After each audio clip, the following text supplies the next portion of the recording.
마가복음 강의 15번째 시간입니다. 예수님을 만날 기회를 놓치지 마세요 라는 제목의 말씀을 가지고 함께 은혜 받기를 원합니다. 얼마 전에 우리 아내가 저에게요 뜬금없는 소리를 해서 제가 황당했던 적이 있습니다.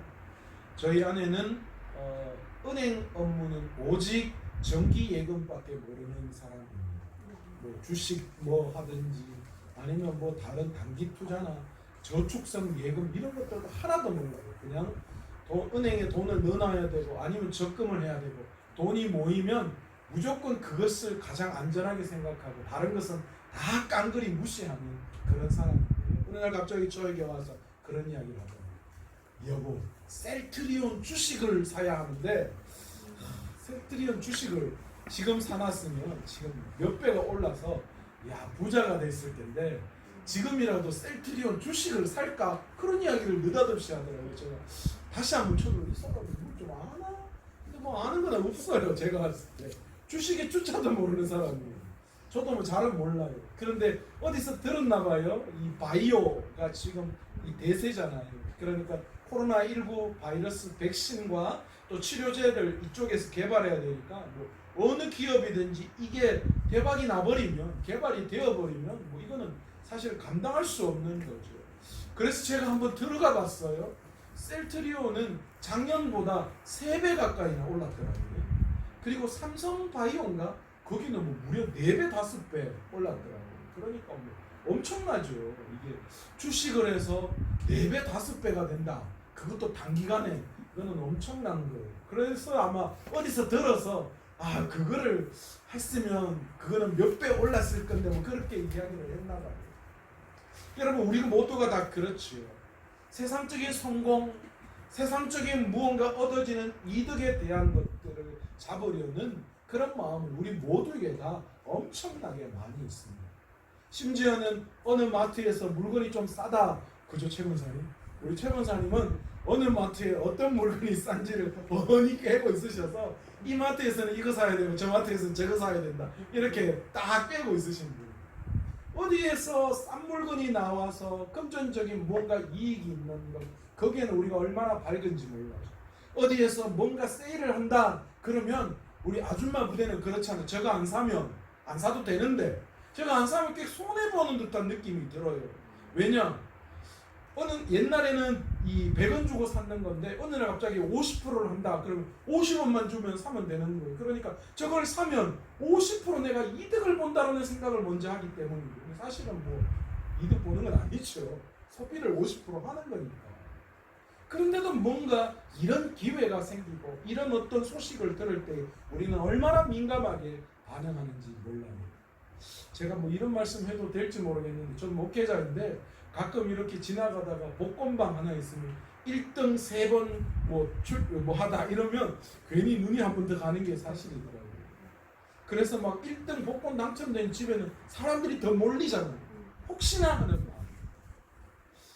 여러분 그런데 과연 우리가 하나님을 만나기 위해서는 우리가 예비되어져 있는 놀라운 하나님의 복음을 만나기 위해서는 우리가 얼마나 준비하고 있는가라는 것이죠. 여러분 우리는 자꾸만 하나님에 대한 것들은 우리의 삶의 우선순위에서 자꾸만 멀어지는 게 사실입니다. 아이들한테도 마찬가지죠. 우리가 일하는 것도 마찬가지죠.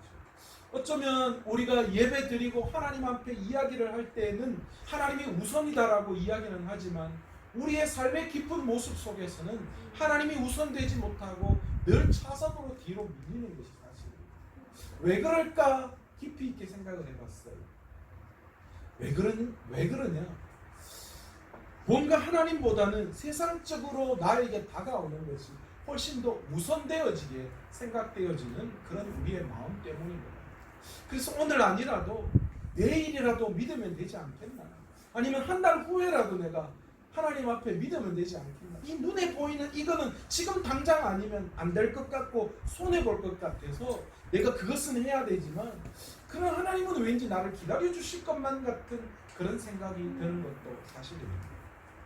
오늘 본문은 예수님께서 1차 갈릴리 사역을 마감 지는 그 즈음에 이야기하신 대목을 다루고 있습니다.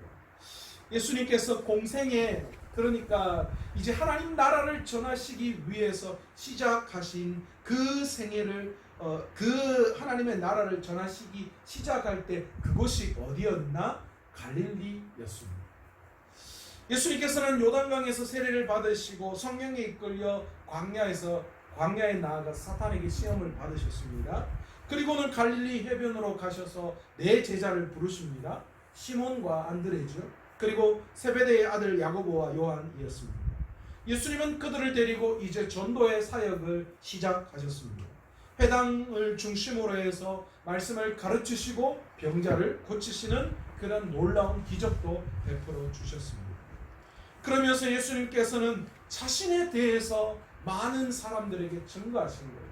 내가 누구다. 그래서 마가복음은 다른 말로 기독론이다 그렇게 말씀드렸어요. 예수님이 어떤 분이신가를 마가의 눈으로 지금 풀어나가는 것이에요.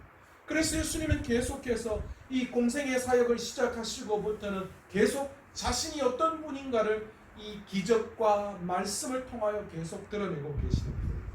그런데 이 과정 속에서 유대 종교 지도자들, 특히 바리새인들과 사두개인들의 이 논쟁거리가 시작되게 된 거죠. 결국은 이 논쟁으로 말미암아 이 유대 종교 지도자들은 예수님을 십자가에 못 박아야 되겠다라는 그 생각을 굳히게 만드는 그런 과정이기도 했습니다. 예수님께서는 계속되는 유대 종교 지도자들과의 충돌을 피하시기 위해서 오늘 본문에 갈릴리 바닷가의 한적한 곳으로 물러가셨다 그렇게 표현을 하고 있습니다. 그런데 여러분 이 7절에 나오는 바다로 가시니 갈릴리에서 큰 무리가 따른다. 물러가셨다. 여러분 여기에서 갈릴리로 물러가신 이유는 지금 주님이 이 사람들이 몰려드는 그 현장, 자신을 박해하는 그런 사람들을 회피해 도망가시려고 하는 그런 개념의 물러가심이 아닙니다.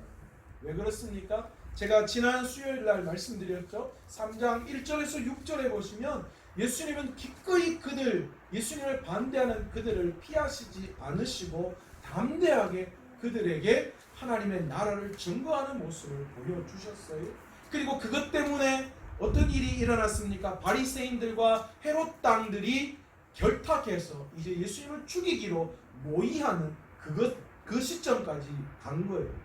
여기까지 왔는데 갑자기 물러났다. 그들을 피하기 위해서, 그들이 무섭고 두려워서 피했다. 그런 개념은 아니죠. 오늘 본문에 주님이 왜 피하셨는가? 어쩌면 아직도 예수님이 십자가에 달려 죽으실 때가 아니기 때문에 당장 강하게 이렇게 밀어붙이다가 예수님께서 지금 더 많은 사역을 하셔야 되는데 그 사역에 장애가 될까봐 예수님은 잠깐 피하셨어요. 더 효율적이고 좀 더 많은 사람들에게 복음을 전하시기 위해서, 그러니까 주님이 이 땅에 오신 그 계획을 다 이루시기 위해서 주님의 계획 가운데에 잠깐 물러나셨다라고 우리는 볼 수 있다라는 것이죠. 그런데 이렇게 잠깐 갈릴리 바닷가로 물러나신 그 주님의 소식을 들은 이것저것 갈릴리 인근의 많은 사람들이 그 주님 앞에 나오기 시작하는 거예요. 그런데 그 주님 앞에 나온 많은 사람들은 어떤 사람이었는가? 병자와 귀신 들린 사람들이었다라는 것을 오늘 우리는 본문을 통하여 알 수 있습니다. 9절에 보시면 모인 무리들이 예수님께 접근하려고 애워싸고 밀고 밀리고 그기에 아수라장이 됐겠죠. 사람들이 많이 밀리면 지금도 그러잖아요. 막 서로 가려 그러고 난리 안 났겠어요. 주님은 이 혼잡을 바라보시고 제자들에게 작은 배 하나를 준비하라고 그러셨습니다. 워낙 많은 사람들이 모인지라 질서가 잡히지 않았던 거예요. 더 이상 말씀을 전하시다가는 사고도 일어날 것이다 라고 생각하셨겠죠. 주님은 질서의 하나님이셔요. 그래서 더 효과적으로 복음을 전하기 위해서 배를 준비하게 하시고 배를 잠깐 띄우시는 거예요. 그 자리에 모여있는 많은 사람들은 상당수가 심각한 병을 가지고 있는 상태였습니다. 옛날에는 병원이 있었겠습니까? 뭐가 있었겠습니까? 그러니까 조금 중한 병은 그냥 앓다가 그냥 죽는 수밖에 없어요. 엄청난 고통 가운데 있어야 하는 거예요. 여러분, 사람이 아파서 죽는다라는 걸 생각해 보세요. 사고가 나서 죽는 것도 그런데 사람이 아프다가 못 견뎌 죽는다. 얼마나 고통스럽고 공포스러운 일이겠어요. 이런 사람들이 주님을 만나기 위해서 모였던 거예요. 왜요? 예수님의 소문을 들으니까 주님의 옷자락만 만져도 난 나을 것 같은 그런 간절함, 그 기회를 놓치지 않으려는 필사적인 의지, 그것들이 그에게 있었던 거예요. 오늘 본문에 보시면 그 내용, 그들의 마음을 느낄 수 있잖아요. 그들의 필사적이고 기회를 놓치고 싶지 않은 그 놀라운 애틋함이 오늘 본문에 나와 있어요. 이 병자들, 이 귀신 들린 자들은 주님을 만나기 위해서 그 주님 앞에 애를 쓰고 나오기를 원하셨던 거예요. 여러분, 기회란 누구에게나 중요합니다. 인생을 성공으로 이끄는 사람들을 가만히 보면 그냥 하는 것이 아니라 자기에게 주어질 기회를 잡기 위해서 애쓰고 노력하는 사람들 있죠. 아이들이 왜 공부를 합니까? 앞으로 그 아이들이 어떤 기회가 자기에게 주어질지 모르기 때문에 그 기회를 잡기 위해서 미리부터 그 기회를 잡는 준비를 하는 거예요. 때로는 공부가 아닌 친구들은 다른 기회가 왔을 때 그 기회를 잡기 위해서 다른 부분에 노력을 하죠. 우리도 마찬가지잖아요. 우리의 삶도 마찬가지입니다. 우리의 인생에 주어질 여러 가지 기회들을 우리는 준비하고 있습니다. 요즘 특별히 청년들을 보면 참 불쌍해요. 옛날하고는 달라요. 요즘은 취업하기가 하늘의 별 따기예요. 얼마 전에 의료보험공단에 제 제자 중에 하나가 취업을 했어요. 여자아이인데 취업을 했는데 한 3년 정도 준비하고 취업을 했는데 그 아이가 준비하는 과정을 제가 봤는데요. 참 정말 치열하게 자격증부터 시작해서 스펙을 탁 쌓고 그 공단에서 요구하는 그런 부분, 그리고 심지어는 공단의 인턴 사원으로 들어가서 거기에서 또 일한 그 경력까지도 쌓아놓더라고요. 그런데 한 2번 떨어지고 3번째 붙었어요. 그러니까 얼마나 치열한지 몰라요. 그 좁은 취업의 문을 통과하기 위해서 청년들은 그 기회를 잡기 위해서 안간힘을 쓰는 거예요. 얼마 전에 인천 이 공항입니다. 거기에 비정규직을 정규직으로 전환하는 문제에 대해서 사실 난리가 났잖아요. 우리는 생각에 비정규직 좀 정규직이 해주면 좋지. 그런데 사실 정규직으로 들어가야 할 입장에 있는 청년들에게서는 불공평하다는 거예요. 자기는 그곳에 가기 위해서 정말 애쓰고 노력하는데 비정규직으로 그렇게 들어가서 정규직으로 전환하는 것에 대한 불만사항을 토로하는 거예요. 뭐가 낫고 뭐가 좋다, 뭐가 틀렸다, 그거는 그렇게 바라볼 문제는 아닌 것 같아요. 여하튼 간에 사람들은 이런 기회를 잡기 위해서 얼마나 많은 노력을 하는지 몰라요. 그런데 우리가 알아야 할 것이 하나 있습니다. 세상 성공의 기회를 찾기 위해서 최선의 노력을 다하는 것보다 더 중요한 노력이 우리에게 있어야 한다는 것입니다. 바로 예수 그리스도를 만날 수 있는 기회를 찾는 것. 그 기회를 놓쳐서는 안 되는 겁니다. 성경은 이사야 55장 6절에 뭐라고 말씀하십니까? 너희는 여호와를 만날 만한 때에 찾으라, 가까이 계실 때에 그를 부르라. 말씀하고 계십니다. 많은 사람들이 세상의 성공을 최우선적으로 놓고 이 기회를 잡기 위해서 노력하고 예수님을 만날 기회에 대해서는 천천히 해도 되는 것처럼 여길 때가 많이 있습니다. 돈 버는 일, 공부하는 일, 좋은 직장에 들어가고 좋은 사람 만나서 결혼하는 일, 이런 일들은 놓치지 않으려고 얼마나 애쓰고 노력하는지 몰라요. 그러나 정작 예수 믿고 교회에 나아가는 일, 예수님을 인격적으로 만나는 일, 은혜를 받는 일은 언제나 할 수 있다라고 착각하는 분들이 너무나도 많이 있습니다. 이런 사람들을 누가복음 12장 20절에는 뭐라고 성경은 말씀하고 있느냐? 어리석은 자다, 그렇게 이야기하고 있습니다. 성경은 단호하게 우리에게 말씀하십니다. 오늘 밤 하나님께서 우리를 부르시면 세상을 향한 우리의 모든 수고와 애씀이 무엇으로 돌아갑니까? 그 영혼이 지옥에 들어간다면 그가 가지고 있는 그 세상의 모든 기회들을 다 잡는다고 하더라도 그것이 무슨 의미가 있습니까? 제가 지난번에 이야기했죠. 내 주머니에 있는 게 내 돈이에요. 은행에 수없이 많이 쌓아놔 봐야 그 내 돈 아니에요. 죽을 때 다 싸서 그냥 갖고 갈 것도 아니잖아요. 그래서 그러대요. 죽은 사람의 수위에는 그 주머니가 없다. 이 땅에 내가 그렇게 애쓰고 노력해서 어떠려고 했던 그 모든 기회를 통한 그 모든 소득, 수익, 그 모든 것 우리가 한낱 춘몽에 불과하다. 하나님께서 우리를 부르시면 그것들 아무 의미가 없어요. 그런데 우리가 알아야 할 것은 우리가 언제 하나님이 부르실지 모른다는 거예요. 세상의 종말이 언제 일어날지 모른다는 거예요. 그래서 우리는 날마다 깨어 기도해야 된다. 아멘, 아멘. 때로는요, 새벽에 새벽 기도 가려고 아침에 눈을 떴을 때 하나님 앞에 참 감사할 때가 있어요. 너무너무 감사할 때. 때로는 어떤 때는요, 저녁에 눈을 감을 때 엄청나게 불안할 때가 있어요. 저만 그런 거예요? 여러분은 아무렇지도 않습니까? 여러분 영적인 부분들을 한번 생각해 보세요. 저는 목회자이기 때문에 더 많은 부분에 고심해요. 만약 내가 오늘 저녁에 눈을 감았는데 내일 눈을 뜨지 못한다면 내 삶이 어떨까? 어떤 삶으로 내가 하나님 앞에 나아갈 수 있을까? 그런 부분들을 걱정할 수밖에 없다는 거죠. 그래서 어떤 경우에는 저녁에 눈을 감는 게 두려울 때가 있어요. 나 아직 준비 안 된 것 같은데, 나 아직 참 많이 연약한 것 같은데, 그리고 내가 이런 부분들을 여전히 해결해야 될 것들이 있는데 그런 생각 때문에 마음이 참 무거울 때가 있어요. 그러나 그 다음날 새벽 하나님이 주시는 그 생명을 맞이할 때에 그 기쁨이 얼마나 큰지 몰라요. 하나님 오늘도 나에게 이 하루를 주셨고, 만약 여러분들이 내일 아침 눈을 뜨지 못한다면 오늘 이 자리에 그렇게 근심 걱정하며 기도하며 부르짖었던 것, 그게 무슨 의미가 있어요? 아무런 정말 호롱의 메아리 같은 그런 소리에 불과하죠. 오늘도 우리 주변에는 돈 버는 일에 바쁘고 공부하는 일에 바쁘고 여러 가지 세상 일에 바빠서 예수님을 믿는 기회를 놓치고 있는 사람들이 얼마나 많은지 몰라요.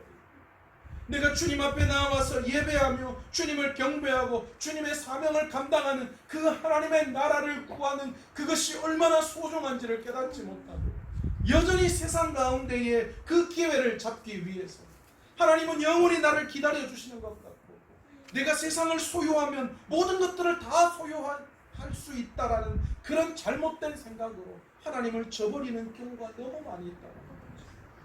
여러분 오늘 이 시간 우리가 반드시 잡아야 할 기회가 있다면 예수 그리스도를 만날 만한 그때에, 주님이 나에게 가까이 계실 그때에 주님을 만나야 하고 주님을 잡아야 하고 주님과 승부를 걸어야 하는 줄로 믿습니다. 아멘, 아멘. 여러분 오늘 이때가 주님 앞에 나와야 할 때, 힘들고 어려운 바로 이때에 하나님 앞에 나와야 할 때, 아멘, 아멘. 여러분 삶이 평안하다면 그때가 주님 앞에 나와야 해요. 아멘. 제발 늦게 나와서 뒷북치는 일이 없도록 했으면 좋겠습니다.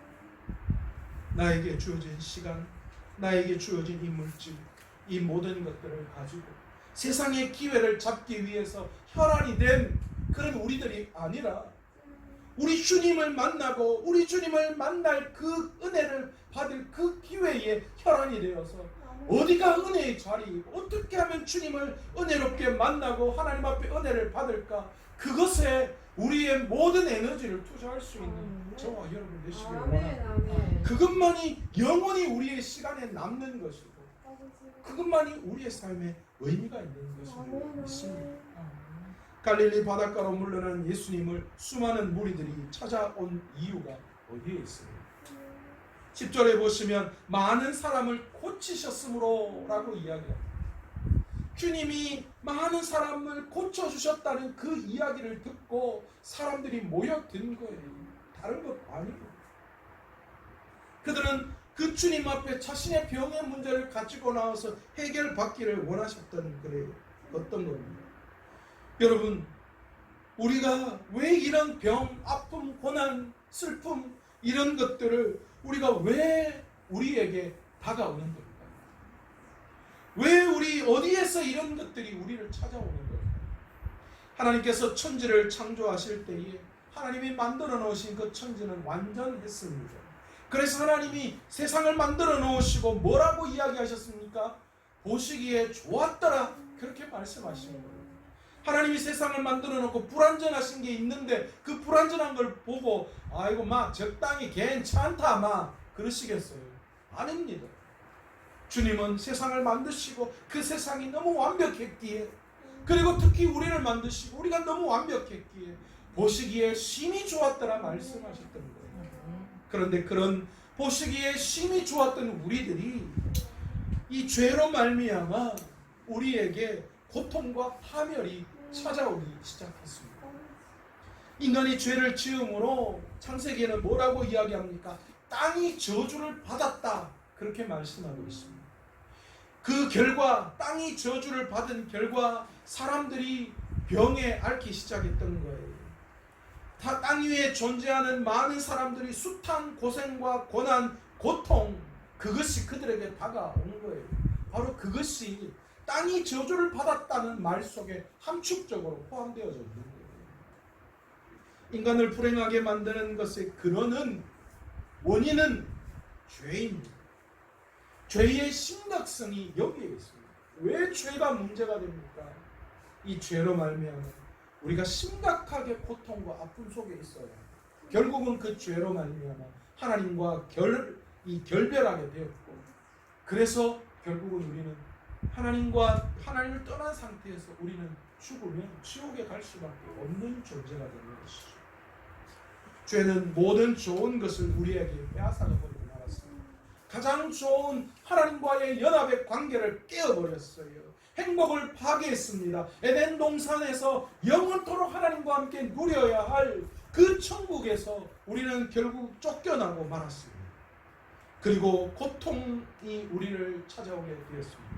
땅이 저주를 받아서 땀 흘려 힘써 일하고 출산의 고통과 여러 가지 시험과 어려움을 우리가 받게 됐던 거죠. 또한 그 죄는 우리에게 슬픔의 시작입니다. 여러분, 우리가 자꾸만 사람들이 왜 스스로가 무언가 기쁨보다도 슬프고 아프고 그런 모든 문제들이 우리에게 먼저 다가올까요? 왜 즐거움이 영원하지 않고 그 즐거움에 반대되는 그런 고통과 아픔만이 자꾸만 우리에게 생각되어질까요? 분명히 즐거움도 있는데 그 즐거움보다도 왜 고통이 앞서는가? 바로 그것은 죄의 결과 때문에, 그 죄 때문에, 우리 안에 있는 죄 때문에 우리가 자꾸만 슬퍼지는 거예요. 그러기에 우리는 이 죄의 문제를 가지고 예수님 앞에 가지고 나와서 그 죄의 문제를 해결하지 않고는 결코 근원적인 우리의 삶의 문제를 해결할 수 없는 줄로 알고 있습니다. 세상의 기회를 잡고 세상이 즐겨하는 모든 것들 내가 원하는 대로 다 되어진다. 여러분, 그렇다고 우리의 근원적인 죄의 문제를 해결할 수 없어요. 알아야 합니다. 여러분, 가만히 보세요. 여러분이 돈이 많이 있다고 생각해 봅시다. 여러분, 그러면 사람이 어떻게 되는지 아세요? 타락의 극을 달리기 시작해요. 여러분, 수없이 많은 성경에 또 오늘날 많은 사람들을 보면 그렇잖아요. 가지면 가질수록 어떤 일이 일어나요? 자꾸만 더 감각적이고 더 자극적인 것들을 요구하게 돼요. 처음에는 그냥 세상적이 주는 만족, 그걸로 만족하죠. 그러나 돈으로 그 모든 것들을 사고 나면요, 자꾸만 더한 걸 바라게 돼 있어요. 왜요?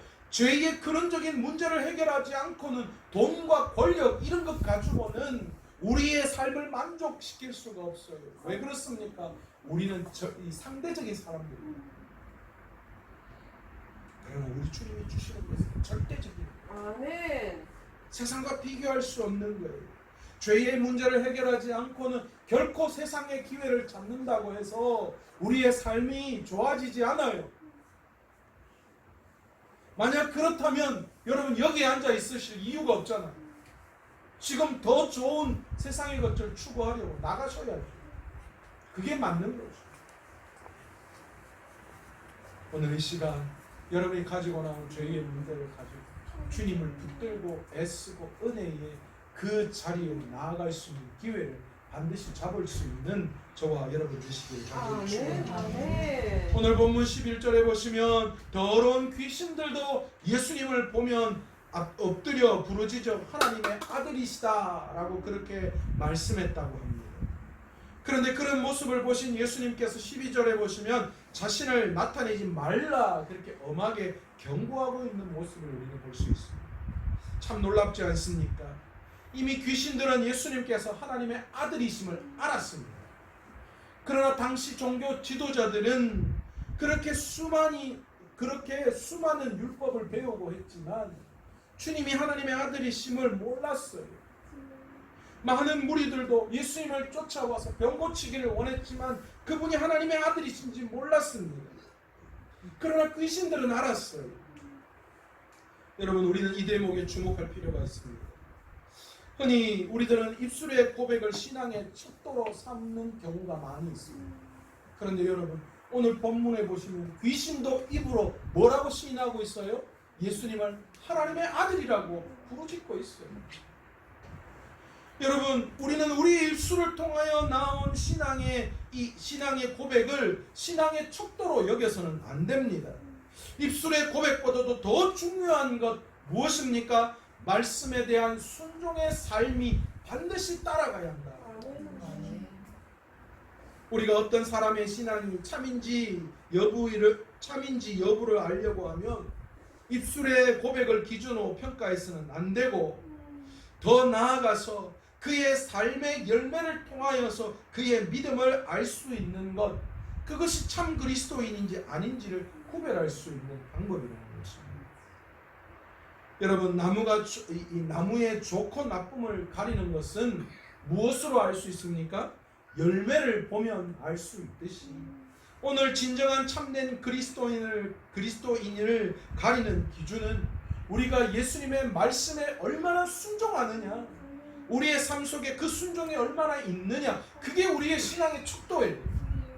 내가 만약에 그런 모습이 없다면 내 신앙의 고백이 입으로 아무리 하더라도 내 신앙이 거기에 머물러 있는 거예요.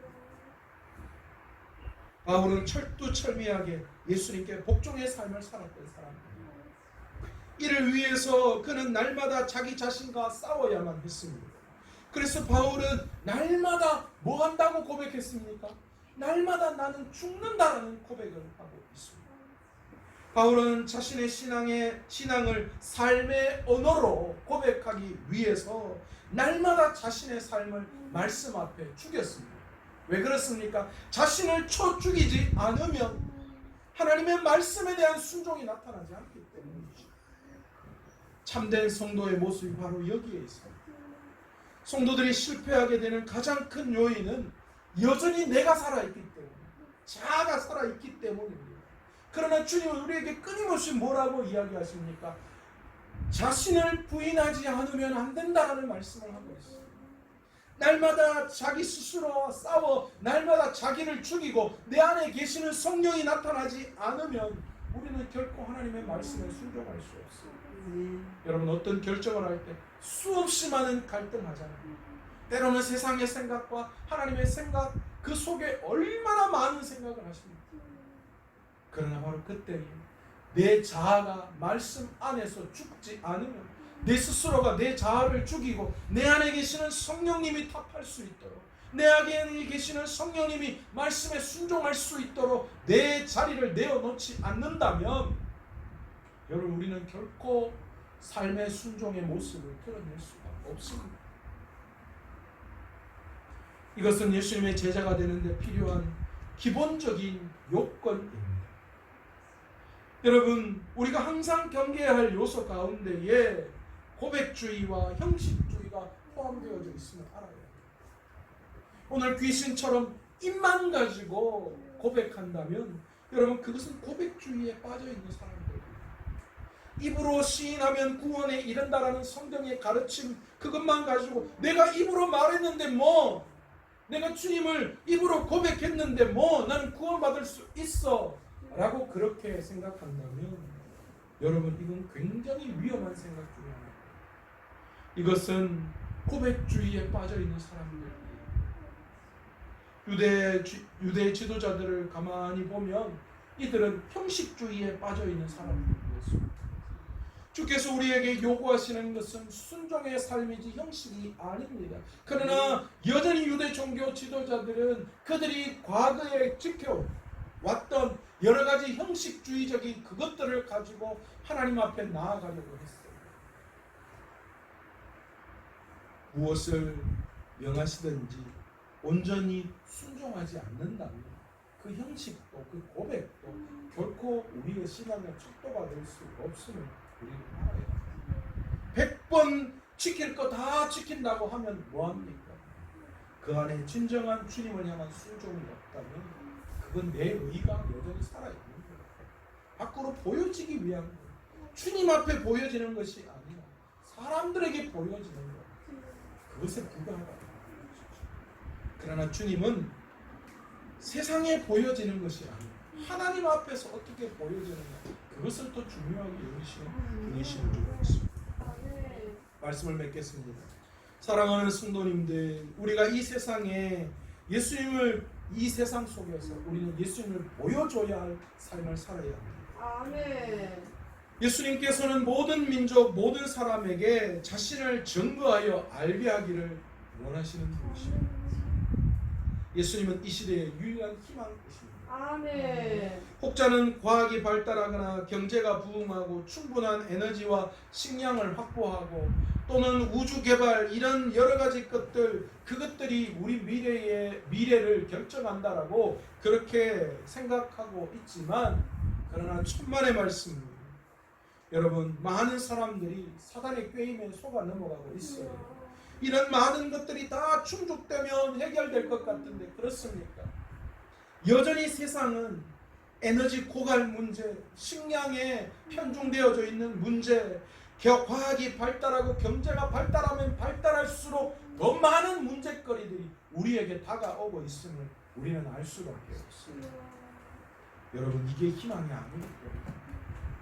오직 희망은 예수 그리스도십니다. 아멘. 예수님이 안 계신 세계 속에서의 삶을 생각해 보세요. 아무리 발달하고 아무리 무언가 채워진다고 하더라도 그것은 진짜 아무것도 아닐 수가 없어요. 지금 우리는 힘을 다해 그분을 알아야 합니다. 아멘. 그분과 만날 수 있는 기회를 우리는 잡아야 합니다. 아멘. 가장 효과적인 방법을 동원해서 예수님을 우리의 삶을 통하여 홍보하고 드러내는 삶을 살아야 합니다. 아멘. 오늘도 우리의 삶을 통해서 주님과의 만남의 그 시간을 소중하게 여기고 그분과의 만남을 저버리지 않는 저와 여러분 되시기를 간절히 축원합니다. 아멘. 주님께 나와 내 삶의 모든 죄의 문제를 해결할 수 있는 저와 여러분 되시기를 원합니다. 아멘. 그리고 말씀에 순종하는 삶을 살아갈 수 있는 저와 여러분 되시기를 원합니다. 아멘. 그것이 바로 주님께서 이 마지막에 찾고 계시는 귀한 믿음인 줄 믿습니다. 아멘. 그러기 오늘도 말씀을 비추어 오늘 우리 스스로의 삶의 문제를 바라보며 여러분 오늘 우리가 다른 세상이 아니라 주님을 만나고 주님께 은혜받는 그 기회를 결코 놓치지 않는 저와 여러분 되시기를 간절히 축원합니다. 아멘.